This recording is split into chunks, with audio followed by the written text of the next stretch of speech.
ہی 10 حروف کی الٹ پھیر سے ارکان بنتے ہیں، جس کو افعیل یا تافعیل کہا جاتا ہے، اسی سے بحریں بنتی ہیں۔ السلام علیکم ورحمۃ اللہ وبرکاتہ۔ میں نے پہلی قسط میں شاعری کے تعلق سے کچھ گفتگو کی تھی، لیکن اس کئی قسطوں کے بعد آپ کسی منزل تک پہنچ سکیں گے۔ آج میں پھر بحر اور اس کے ارکان بتانے جا رہا ہوں۔ جو حضرات ذوق رکھتے ہیں علم و عروج سے، ان سے گزارش ہے کہ آپ توجہ کے ساتھ حاضر رہیں۔ وہ ارکان تفاعل میں نے پہلے بتایا تھا کہ 10 حروف سے یہ ارکان بنتے ہیں: لام، میم، عین، تا، سین، یا، واو، فا، نون، الف۔ انہی 10 حروف کی الٹ پھیر سے ارکان بنتے ہیں، جس کو افعیل یا تافعیل کہا جاتا ہے، اسی سے بحریں بنتی ہیں۔ آپ توجہ سے سماعت کریں، میں ایک مدرس کی حیثیت میں بول رہا ہوں، مقرر کی حیثیت سے نہیں، پھر آپ کے پالے نہیں پڑیں گے۔ آپ توجہ فرمائیں۔ اس کے کچھ اراکین ہیں، جیسے فعولن، فاعلن، مفاعلن، مستفعلن، متفاعلن، مفاعلتن، فاعلتن۔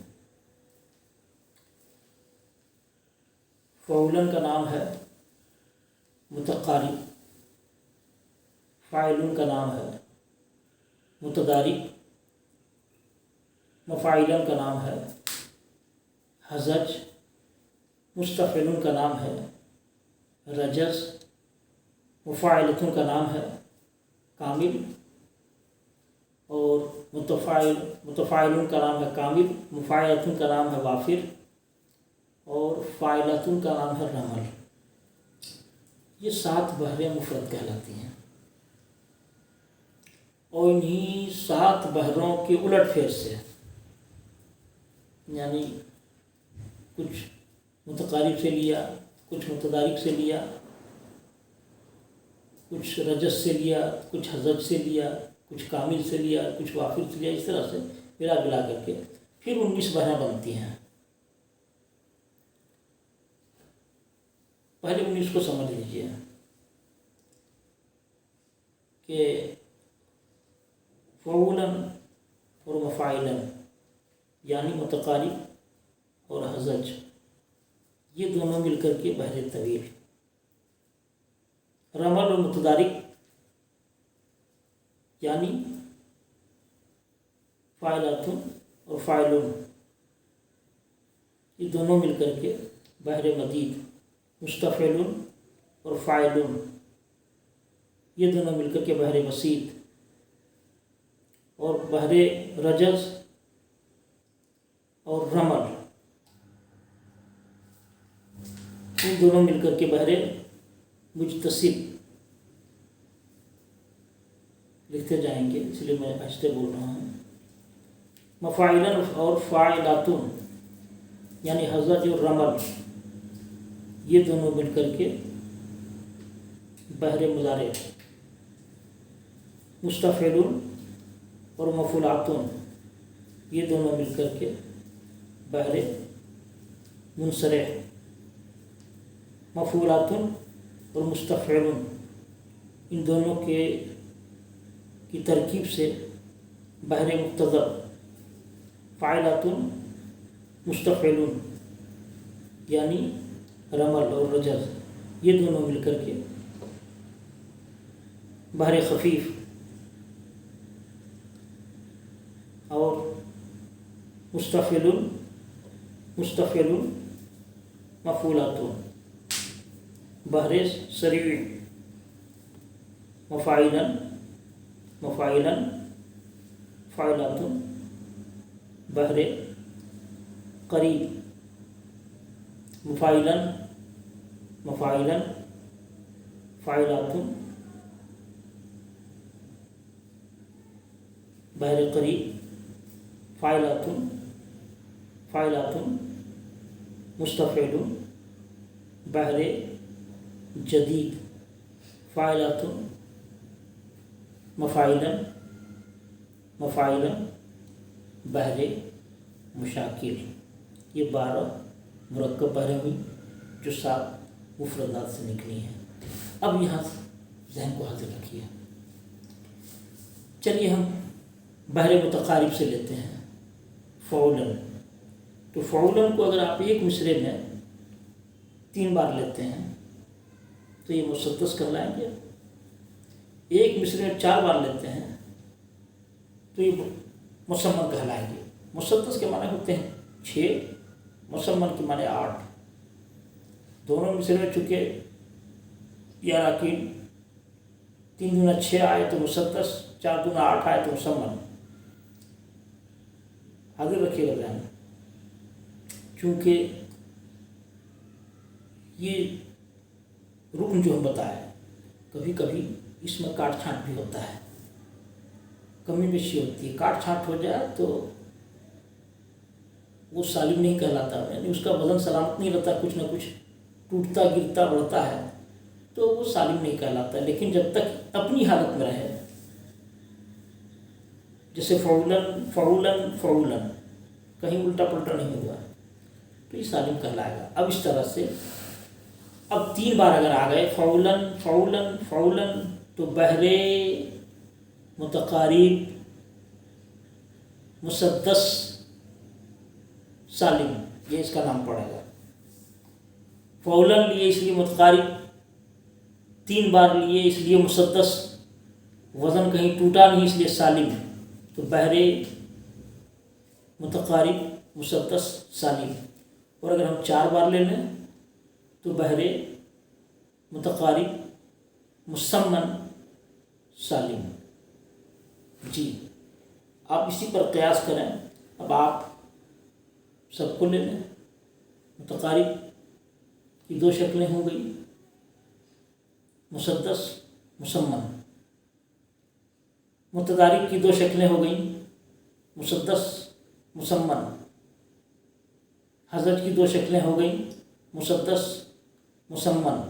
رجز کی 2 شکلیں ہو گئیں، مسدس مسمن۔ کامل کی 2 شکلیں، مسدس مسمن۔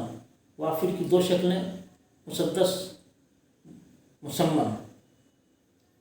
رمل کی 2 شکلیں، مسدس مسمن۔ یہ تو مفردات میں سے ہوئے۔ باقی بحریں جو مرکبات کے 12 ہیں ان کے بھی ساتھ یہی ہیں، تو اس طرح سے 19 کو آپ 38 کہہ سکتے ہیں۔ اب اتنا صرف کام نہیں چلا شاعروں کا، تو اس میں الٹ پلٹ کاٹ چھانٹ کرنا شروع کیا۔ کبھی وطد کو گرایا، کبھی سبب کو گرایا، کبھی وطد مجموع کو گرایا، کبھی وطد مفروق کو گرایا، کبھی سبب خفیف کو گرایا، کبھی سبب ثقیل کو گرایا، کبھی فاصلہ صغریٰ کو گرایا، کبھی فاصلہ کبریٰ کو گرایا۔ کبھی ایک بات ذہن میں رکھیے گا، وہ مصرع جو ہے نا، ایک مصرع کا پہلا حصہ صدر کہلاتا ہے، آخری حصہ عروج کہلاتا ہے، بیچ کا حصہ حشو۔ دوسرے مصرعے کا پہلا حصہ ابتدا کہلاتا ہے، آخری حصہ ضرب کہلاتا ہے، بیچ کا حصہ حشو کہلاتا ہے۔ تو کبھی صدر میں، کبھی حشو میں، کبھی عروج میں، کبھی ابتدا میں، کبھی ضرب میں تبدیلی آتی ہے، اور ان تبدیلیوں کا نام ہے زحاف۔ جس میں یہ تبدیلی آتی ہے مضاحف کہلاتے ہیں۔ تو 19 بحریں تو سالم اور مسدس مسمن کے حساب سے لیں تو 38 ہو گئیں، اور 19 کے بعد 55 بحریں اور نکالے ہیں زحاف ڈال ڈال کر کے، تو 55 اور 19 74 بحریں کل کے کل ہو گئی۔ ان 74 بحروں کو آپ کو جاننا ہے۔ اب ایک چیز ذہن میں رکھیے، فعولن بحر متقارب، پہلا ٹکڑا 3 حرف کا ہے، تیسرا ساکن ہے، دوسرا ٹکڑا 2 حرفی ہے، دوسرا ساکن ہے، یعنی ایک 3 حرفی اور ایک 2 حرفی، 3 2 5 حرف کا ایک رکن لیے اور اس کو ہم 4 بار لے لیے، فعولن فعولن فعولن فعولن، 5 چونکہ 20 ہوئے۔ اب آپ کا جو شعر اس بحر پر ہوگا وہ 20 حروف ہی کے ہونے ہیں، نہ 19 ہونا ہے نہ 21 ہونا ہے۔ بحر رجز میں آپ لیتے ہیں مفاعیلن، مفا 3 حرفی 1 ٹھو، عی 2 حرفی 1 ٹھو، لن 2 حرفی 1 ٹھو، یعنی ایک وتد مجموع 2 سبب خفیف، 5 حروف ہوئے، 5 حروف کا ایک ٹکڑا آپ کا رکن کہلایا، آپ نے 4 بار لیا، مفاعیلن مفاعیلن مفاعیلن مفاعیلن۔ مثال کے طور پر غالب کا شعر ہے، ہزاروں خواہشیں ایسی کہ ہر خواہش پہ دم نکلے، بہت نکلے میرے ارمان لیکن پھر بھی کم نکلے، یہ ہے۔ اب 7 حروف کا رکن ہے، تو ایک مصرے میں 28 حروف آنا ہے، نہ 27 نہ 29، تو آپ کا شعر صحیح ہے۔ صرف یہی نہیں، وتد کی جگہ پر جو حصہ آ رہا ہے، تو وتد کہتے ہیں 3 حرفی کو، تیسرا ساکن ہوتا، آپ کا جو ٹکڑا نیچے آئے گا وہ 2 متحرک رہے گا، تیسرا ساکن رہے گا، دوسرا ٹکڑا جو آئے گا اس کے بعد 2 حرفی ہوگا، دوسرا ساکن ہوگا، چوتھا جو آئے گا 2 حرفی ہوگا، چوتھا ساکن ہوگا، غور کیجیے گا۔ تو اس طرح سے 28 حروف ہوئے۔ اب آپ کو پریشانی ہو سکتی ہے، شعر جب آپ لکھ کر کے گنیں گے تو 28 کے بجائے کبھی 35 حروف ہو جائیں گے، کبھی 40 حروف ہو جائیں گے، کم تو نہیں ہونا ہے، بیشی ہو جائیں گے، آپ کو پریشانی ہوگی کہ آخر ایسا کیوں ہوا۔ جیسے یہ غالب کا شعر ہے تو شہنشاہ تغزل ہے، یہ تو وزن کی غلطی کریں گے نہیں، اس کے بعد بھی آپ جب گنیں گے تو آپ کو بڑھتا ہوا محسوس ہوگا۔ یہ کیوں؟ صرف اس لیے کہ آپ کو جب تک یہ نہیں معلوم ہے کہ تختی کے اصول کیا ہیں اور کون حروف تختی کے وقت گر جاتے ہیں، یہ جب تک آپ کو معلوم نہیں ہوگا تب تک یہ پریشانی ہوگی۔ اس لیے آپ کو یہ بھی جاننا ہے کہ تختی کے وقت کون حروف ہیں، وہ میں آج نہیں بتاؤں گا، انشاءاللہ اس کو تیسری قسط میں، تیسرے حصے میں بتاؤں گا کہ کون کون حروف ہیں جو گر جاتے ہیں تختی کے وقت۔ بس ایک چیز یاد رکھیے، جس کا تلفظ ہوتا ہے وہ نہیں گرتا ہے، اور جس کا تلفظ نہیں ہوتا وہ گر جاتا ہے۔ یعنی املا میں ہم کچھ دیکھ رہے ہیں لیکن بول کچھ رہے ہیں، تو املا کی رعایت نہیں کی جاتی ہے، بولی کی رعایت کی جاتی ہے، چونکہ شاعری کا سارا کھیل صوتیات سے متعلق ہے، موسیقی سے، آواز سے، الفاظ تحریر سے نہیں۔ اس لیے جو ملفوظ ہوگا، جو آپ کو مجھ سے لفظ جو بولی نکلے گی اسی کی گنتی ہوگی۔ ہزاروں خواہشیں، ہزاروں کے نون جو ہے وہ گنتی میں نہیں آ رہا، اس لیے وہاں سے ہٹا دینا ہوگا۔ پہ دم نکلے تو پہ آپ نہیں بول رہے ہیں، پہ دم بول رہے ہیں، لہٰذا ہی کو ہٹ جانا ہے۔ تو جو تلفظ میں نہیں آئے گا اس کو جب ہٹا دیجیے گا تو اتنا ہی بچیں گے جتنا آپ کے رکن میں حروف ہیں۔ اس طرح کو آپ آج ذہن میں رکھیے۔